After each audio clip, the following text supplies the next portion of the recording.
أعوذ بالله من الشيطان الرجيم بسم الله الرحمن الرحيم إن الذين آمنوا وعملوا الصالحات كانت لهم جنات الفردوس نزلا خالدين فيها لا يبغون عنها حولا قل لو كان البحر مدادا لكلمات ربي لنفد البحر قبل أن تنفد كلمات ربي ولو جئت بمثله مددا صدق الله العظيم সমস্ত প্রশংসা মহান আল্লাহ তাআলার জন্য যে প্রশংসা সম্বন্ধে আল্লাহ তাআলা কোরআনে সূরা কাহফে শেষ দিকে বলেছেন কুল লাউ কানাল বাহরু মিদাদান লিকালিমাতি রাব্বি লানাফিদাল বাহর। বিশ্বের সমুদ্র যেগুলো আছে সমুদ্রের পানি সেগুলোকে যদি কলমের কালি রূপে ব্যবহার করা হয় এবং লিখতে আরম্ভ করা হয় লানাফিদাল বাহর ক্বাবলা আন তানফাদা কালিমাতু রাব্বি ওয়ালাউ জিনা বিমিসলিহি মাদাদা। তোমার রবের প্রশংসা তুমি লিখে শেষ করতে পারবে না যদিও দ্বিতীয় আরেকটা সমুদ্র আবার আনা হয়।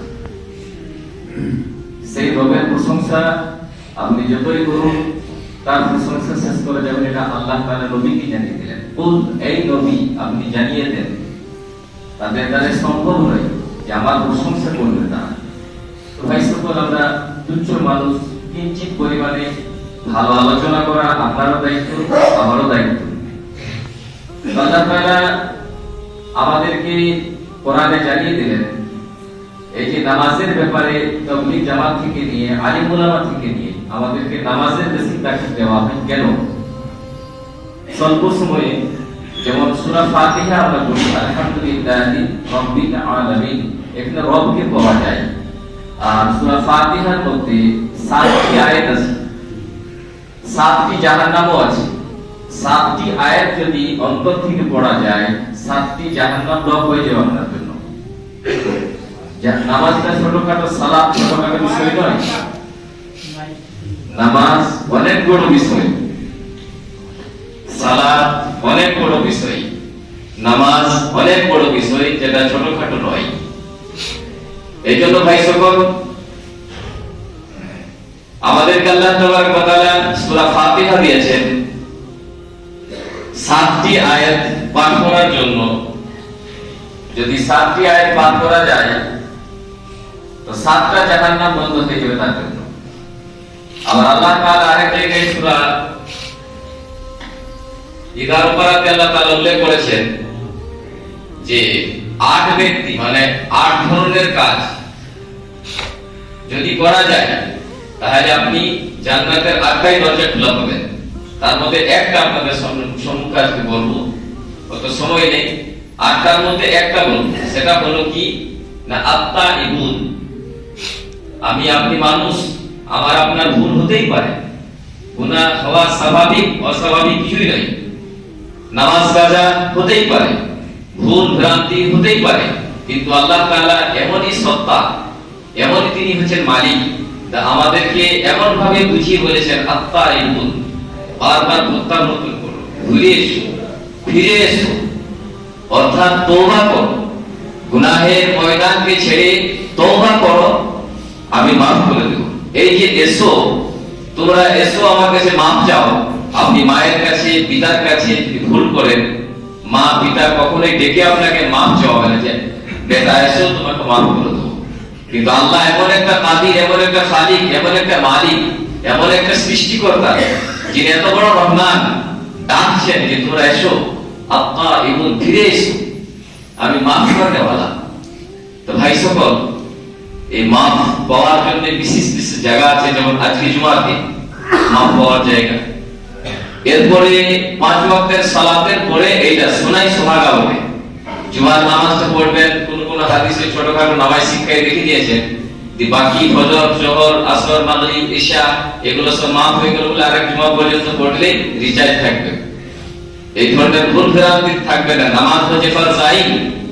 ফজর কাজা যদি করেছেন, বিশ্ব নবীর কথা জনাবে মুহাম্মদুর রাসূলুল্লাহ সাল্লাল্লাহু আলাইহি ওয়াসাল্লাম বলেছেন, এটা যদিও দুর্বল হাদিস, যে তুমি এক ওয়াক্তের নামাজ যদি ইচ্ছাকৃতভাবে তুমি কাজা করে ফেলো, তোমাকে 2,88,00,000 বছর জাহান্নামে জ্বলতে হবে।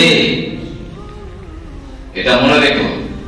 ফজর কাজা যদি ছুটি করেছো, শুধু এক ওয়াক্তের নামাজ ইচ্ছাকৃত ঘুমের ঘরে ঘুমিয়ে রয়ে গেছো, ঘুমিয়ে যদি রয়ে গেছো, সেটা মাপ আছে। ইচ্ছাকৃতভাবে যদি তুমি রয়ে গেছো, নামাজটাকে কাজা করেছো গাফলাতের সাথে, বিশ্ব নবীর ফর্মুলা বলে গেছেন 1400 বছর আগে, তোমাকে 2,88,00,000 বছর জাহান্নামে জ্বলিতে হইবে।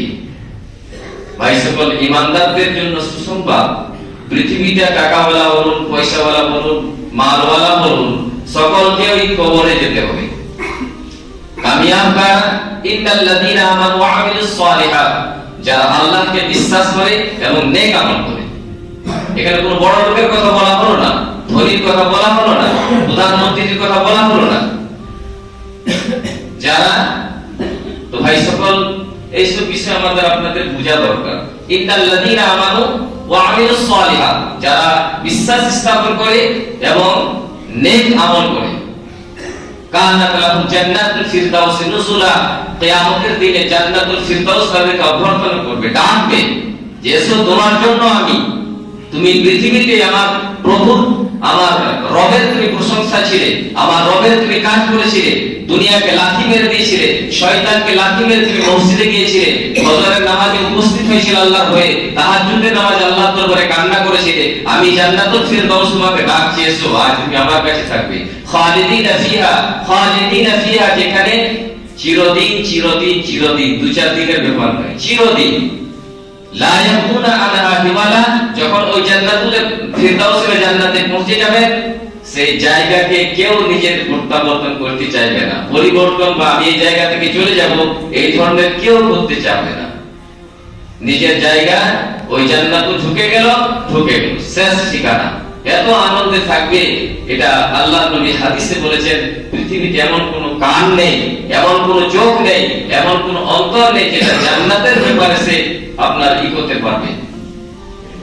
জান্নাত এমন একটা জিনিস আল্লাহ তাআলা তৈরি করেছেন। এইজন্য ভাই সকল, সেই জান্নাতকে পাওয়ার জন্য 60 বছরের জিন্দেগিতে যেন আমরা আপনার খারাপ পথে পার করে না দিই। একটা সুযোগ, এই যে হাদিসে আমাদের বললেন, আপনার সিউড়ির পাশে পুকুরদিয়া গ্রাম, সাইথিয়া রোড, যেখানে কয়েক বছর আগে একটা বীরভূম জেলা বা পশ্চিমবঙ্গ হতে পারেন, একটা বিরাট ইসলাম হয়েছিল। আবার আপনার 5, 6, 7 তারিখ আছে, এই 3টে দিন গিয়ে যদি ওখানে উপস্থিত হয়ে আপনি তওবা করে দিতে পারেন, হয়তো আল্লাহ তাআলা আপনাকে ক্ষমা করে দিতে পারে। এত বড় মজমুআ, এত মজলিস থাকবে। আর কোরআনে আল্লাহ তাআলা বলেন, ইয়া আইয়ুহাল্লাযীনা আমানু মা লাকুম ইযা কিলা লাকুম ফিরু ফি সাবিলিল্লাহি সাকাতুম ইলাল আরদ আরাযিতুম বিল হায়াতিদ দুনিয়া ফামা মাতাউল হায়াতিদ দুনিয়া ফিল আখিরাতি ইল্লা কালিল। তোমরা কি আখিরাতের তুলনায় দুনিয়াকে প্রাধান্য দিয়েছো? তাহলে তুমি জান্নাত পেছো। যদি আখিরাতের তুলনায় দুনিয়াকে প্রাধান্য দিয়ে থাকেন, তাহলে জান্নাত পেছেন না। অতএব আল্লাহ তাআলা বলেন, দুনিয়াটা হচ্ছে আখিরাতের তুলনায় সামান্যতম আমরা পৃথিবীতে এসেছি, অল্প মুসাফিরের মতো। আমাদেরকে আবার প্রত্যাবর্তন করতে হবে, আমাদেরকে আবার আল্লাহর দরবারে ফিরে যেতে হবে, যার শেষ নাই। চিরকাল। ভাই সকল, সেই জায়গাটাকে আমাকে আপনাকে তৈরি করতে হবে। এই জন্যই 5 ওয়াক্তের নামাজ পড়ুন। হাজী সাহেব 10 জন যুবকের নাম নিল, দুনিয়াকে ছেড়ে দেন, আখিরাতকে ভয় করুন। আল্লাহকে যদি সামনে রেখে আপনি ভয় করে চলেন, তাহলে আপনি জান্নাতি। যদি আপনি মনে করেন ওয়ালিমান খাফা, যদি বলেন পেলেন কোথায়? কোরআনে সূরা রহমান, ওয়ালিমান খাফা মাকাম রাব্বিহি জান্নাতান। আল্লাহর ভয়ে যদি আপনি, যে আল্লাহর কাছে আমাকে একদিন দাঁড়াতে হবে, ডবল জান্নাত আপনাকে দেওয়া হবে, এটা আল্লাহর প্রতিশ্রুতি। আল্লাহকে ভয় রেখে কাজ করতে হবে। তো ভাই সকল, আল্লাহ তাআলা বলেন, আত্তাইবুন, ফিরে এসো। আমি আপনি মানুষ, গুনাহ হতেই পারে, ফিরে আসতে হবে। বিশ্বনবী জনাবে মুহাম্মদ রাসূলুল্লাহ সাল্লাল্লাহু আলাইহি ওয়াসাল্লাম 63 বছর বেঁচে ছিলেন। আপনাদের কি মনে হয় তিনি কি কোনো গুনাহ করেছেন?